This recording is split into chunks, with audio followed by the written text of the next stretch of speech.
Good Tuesday to you, and welcome to Ag AM in Kansas. Stay tuned for some great features today. Today, Devin Stewart is at the open house for the new Kansas Wheat Innovation Center in Manhattan, learning how this private-public cooperative investment works, how this venture was funded, and how it interacts with the Kansas Wheat Commission and K-State's International Grains Program. Then Cindy Campbell reports that in order for cattlemen to reap the rewards of a preconditioning program, they must focus on having all the data available to back up their plan. Closed captioning brought to you by Kansas Soybean Commission, the Soybean Checkoff Progress, powered by Kansas farmers. Ag AM in Kansas is brought to you in part by SureCrop, liquid crop nutrition delivered right to your farm. Welcome back to Ag AM in Kansas. I'm Devin Stewart. We're here at the Kansas Wheat Innovation Center in Manhattan, Kansas on the Kansas State University campus for the bread cutting, as they'd like to call it. And we're here with Dirk Meyer, the head of the Grain Science and Industry Department, to talk about what exactly this is going to bring to the university. Now, Dirk, can you kind of just give us an overview of what all happens here at the Innovation Center? Well, obviously the Kansas Wheat Innovation Center is owned and operated by the wheat farmers, and I'm over on the university side, so we're basically neighbors, and so this represents a wonderful private-public partnership between Kansas State University and the wheat growers here in the state of Kansas. And what does this mean for our university?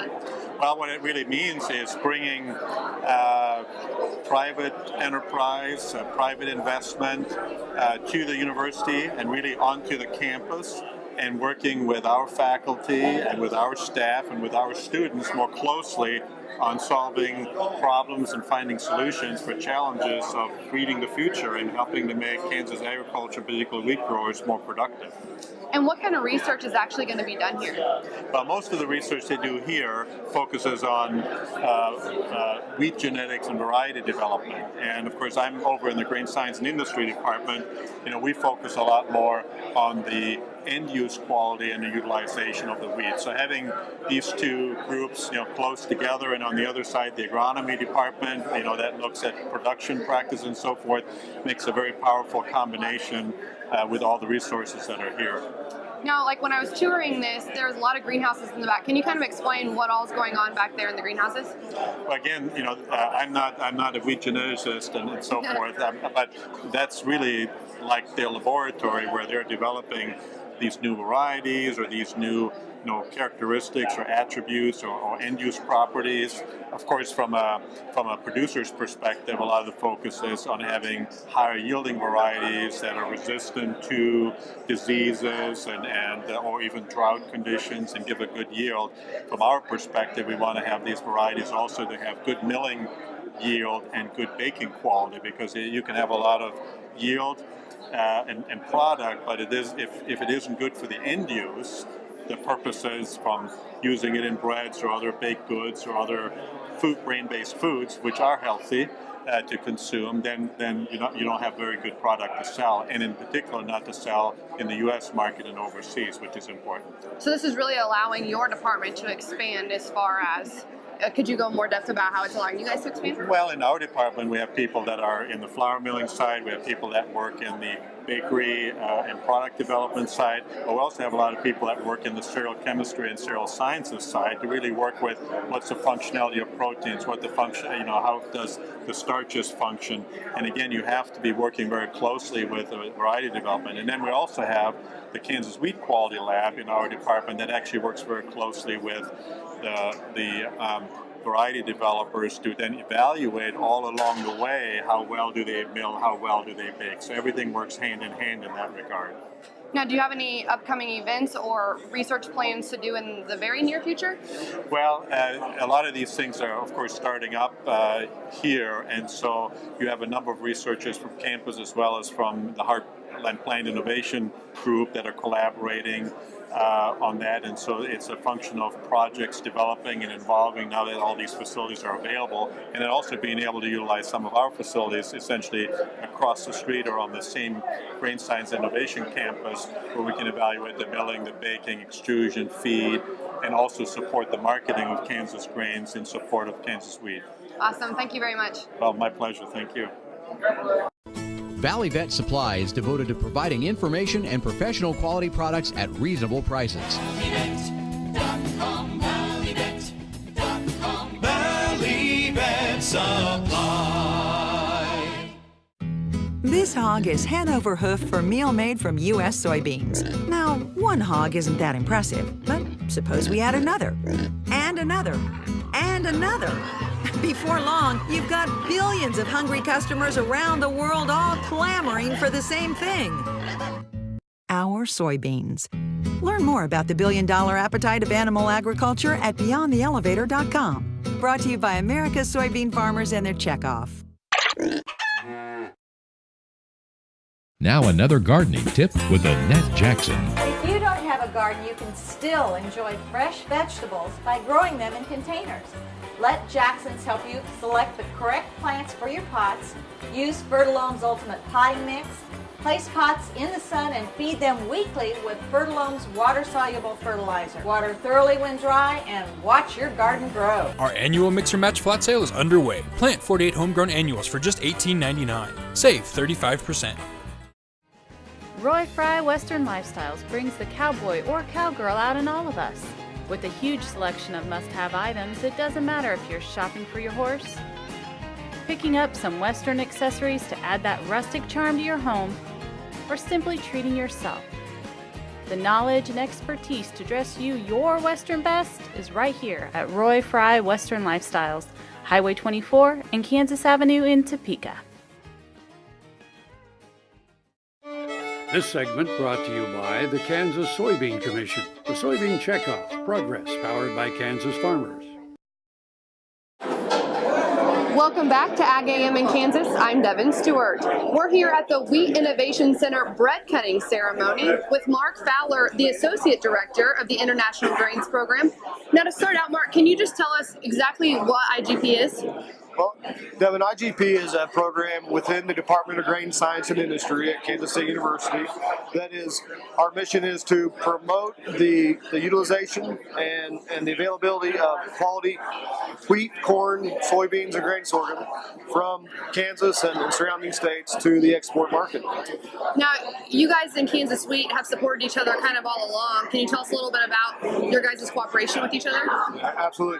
You know, Kansas Wheat has been a strong supporter of the International Grains Program since we were, founded in 1978, and we've enjoyed a very strong relationship with Kansas Wheat that supported our program financially, and just having them located across the parking lot now from our conference center, which the producers of Kansas through the Kansas Wheat Commission helped build that building 9 years ago. So it's really great to see this building constructed. Helps complete that cycle from the production, the development of new quality wheat varieties through to our flour mill here on campus where we can process those grains, all the way around the marketing chain to where IGP, we're there to help facilitate and promote the marketing of wheat and other grains from Kansas. Do you see IGP and Kansas Wheat growing in their cooperation with each other because they're so close now? Oh, absolutely. I think, as both of our organizations do a lot of international marketing. And I think as we have more visitors coming into IGP, we have visitors coming into Kansas Wheat, and we can, collaborate and cooperate with these organizations. Just a couple weeks ago, we had a delegation of millers from Brazil. Bunge, one of the largest milling companies in Brazil, representing 20% of a 6 million metric ton market. And they came into Manhattan, they visited us at IGP, and they came over and we talked with the Kansas Wheat, and we were able to just collaborate and share openly the opportunities that we had to work with both organizations. Do you have any new research that you can release to us that you have done in collaboration with the Kansas Wheat? Well, at IGP we don't do a lot of research. We do we do a lot of market promotion. But one of the things that we do every year, and it's going to be very interesting this year, is we bring over millers from Nigeria every year for special training, because Nigeria is the largest market for Kansas hard red winter wheat out there. And by being able to bring in the Nigerian millers to IGP, and then right across the parking lot being able to have them come and visit the Kansas Wheat producers through the Kansas Wheat Commission. It's going to be a wonderful opportunity. Awesome. Well, thank you very much, Mark. Well, thank you, Devin. In a feedlot situation, we use multi-min on an arrival basis. Maybe if they came in a little lighter weight, 550, 600 pounds. We use multi-min on high-stress cattle, high-risk cattle. We're looking for a better response to our vaccine. Or some of the cattle that we're looking for when we use multi-min, they come in, maybe they look a little mineral deficient. They come from parts of the country that are lower in certain mineral. So we use it on those cattle, tends to make a big difference. Get ready for the Kicker Country Stampede presented by Verizon Wireless, starring Jason Aldean, Trace Atkins. 4 days of camping and country music at Country Stampede, Little Big Town. The Pistolantes featuring Ashley Monroe, Miranda Lambert, and Angelina Presley. Country Stampede. Take advantage of our current pricing. Advanced pricing for a 4-day ticket is $135. Prices go up June 26. More info at countrystampede.com. Valley Vet Supply is devoted to providing information and professional quality products at reasonable prices. Valley Vet Supply.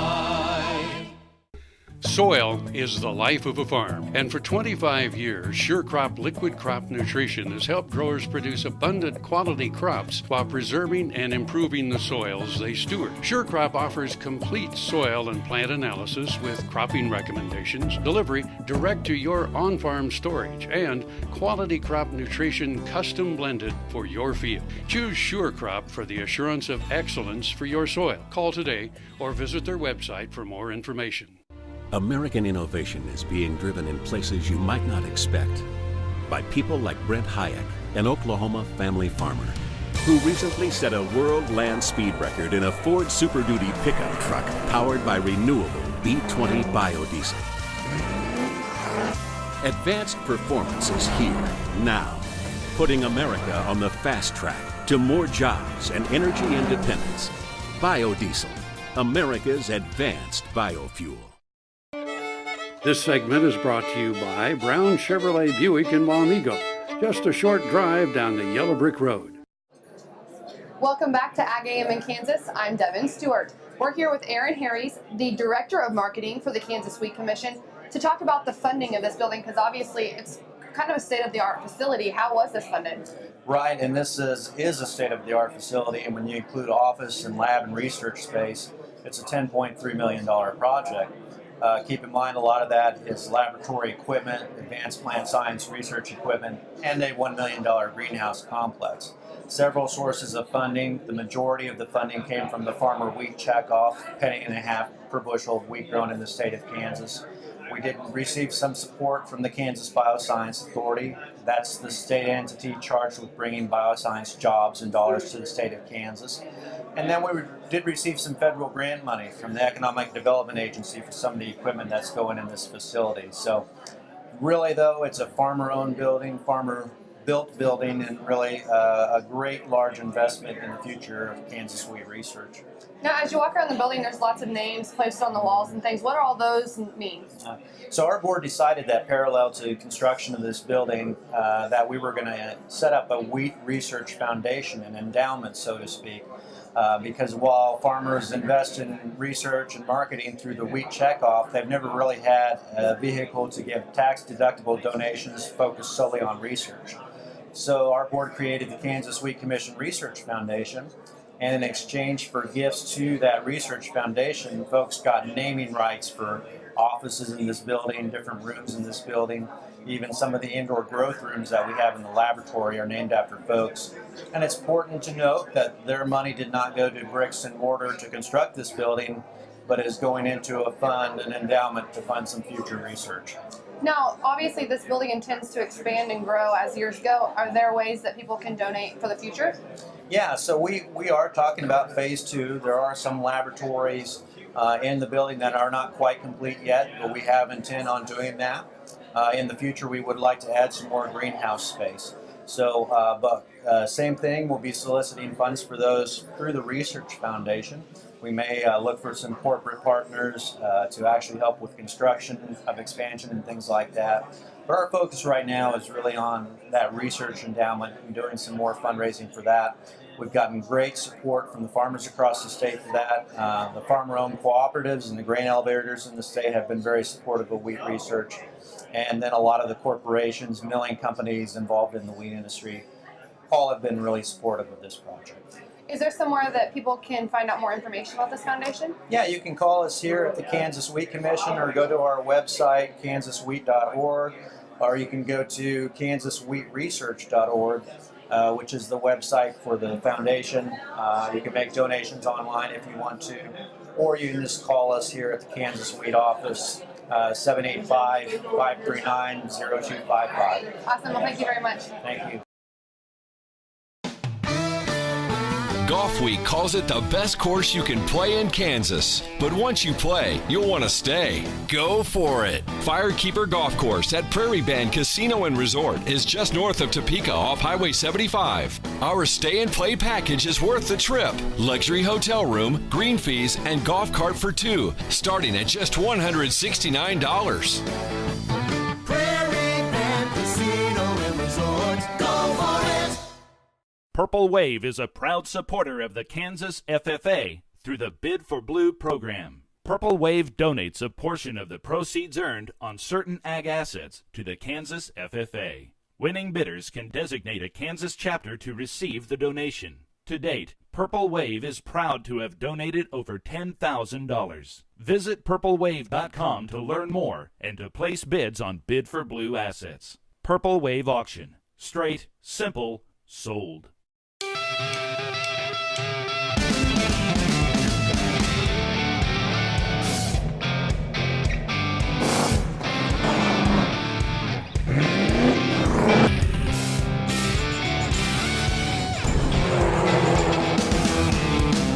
This is the fast track to more jobs and America's energy independence. Advanced performance is here now. Biodiesel, America's advanced biofuel. This segment is brought to you by the Kansas Association of Wheat Growers and the Kansas Wheat Commission. Together, we are Kansas Wheat.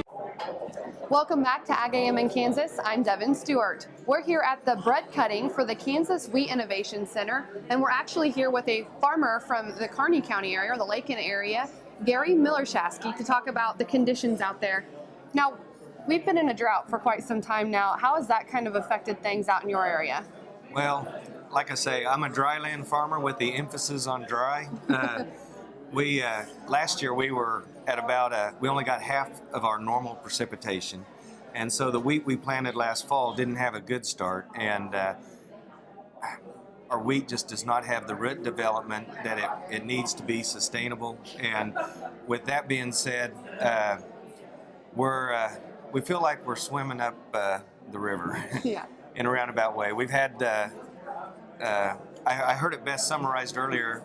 We're having a nice winter this spring. The cooler temperatures, freezes when we're not supposed to be having freeze. We're setting records that are not just by a couple of degrees, but by big margins. And our wheat just keeps getting delayed, if you would, or put on hold. And we just don't have the submoisture to make it to harvest. Now, what kind of damage are you seeing in your area as far as wheat and freeze damage?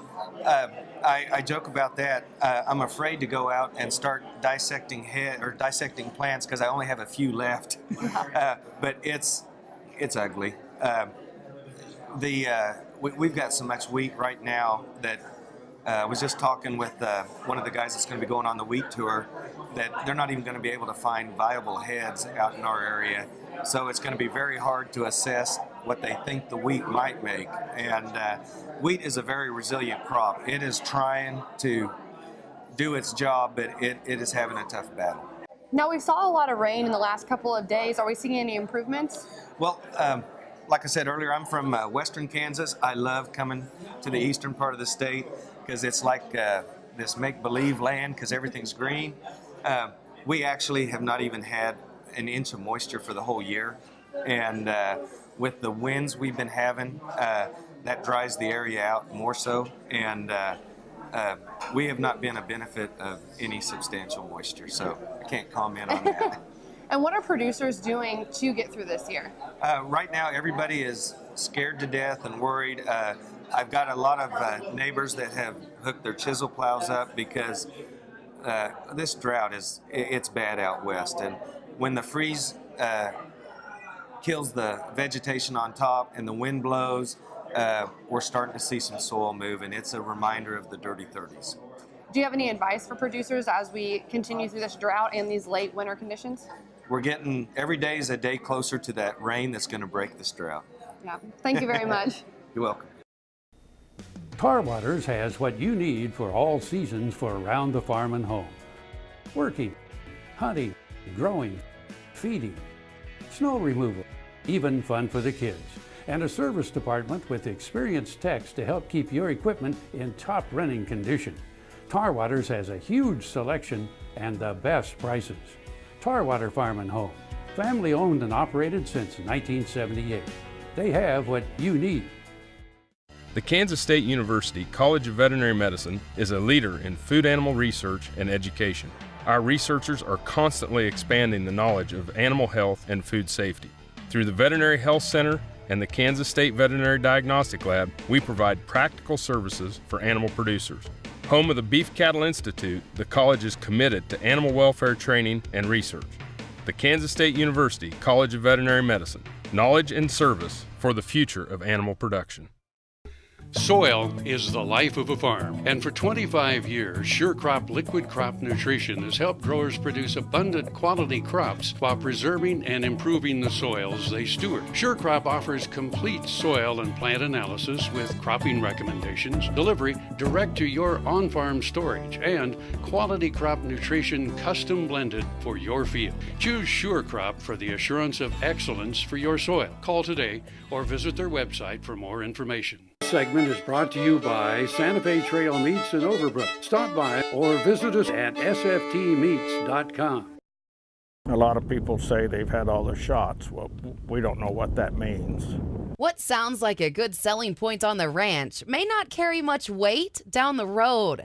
Cattle feeder Kenny Knight says to reap the reward of a preconditioning program, cattlemen must focus on providing the data that backs up that good idea. The folks that are providing the vaccination records, we know what vaccine they've had, we know when they had it, and those same people are trained to do it and do it right, give the shots in the right location, handle the cattle as gently as possible all the way through. If we can look at those vaccination records and know they've had these shots, we've come a long ways. Iowa data shows healthy cattle returned more than $365 per head above those treated twice for disease. A long-standing relationship between rancher and feeder build confidence in the cattle. Well, there's added value to a calf that's had its preconditioning shots. Coming from someone we know, we've been dealing with for years. If they give them a vaccination, we know that they know how to do it right, and that makes a big difference. That difference means a smooth transition from ranch to feedlot and an easier life for cattle and cattlemen. But it makes the biggest difference in final beef quality. Cattle that spend time in the sick pen just don't produce as much premium beef as their healthier pen mates. For that rancher to do the things that we require on a preconditioning program is just making them look better, making us look better, and we're going to come up with a better product at the store or the restaurant or wherever that market is. I'm Cindy Campbell. Closed captioning brought to you by Kansas Soybean Commission. The Soybean Checkoff Progress, powered by Kansas farmers. We'll have lots more for you tomorrow here on Ag AM in Kansas. We're here every weekday, same time, same station. Or look for us on the web at agaminkansas.com. Eric Atkinson here from K-State Research and Extension.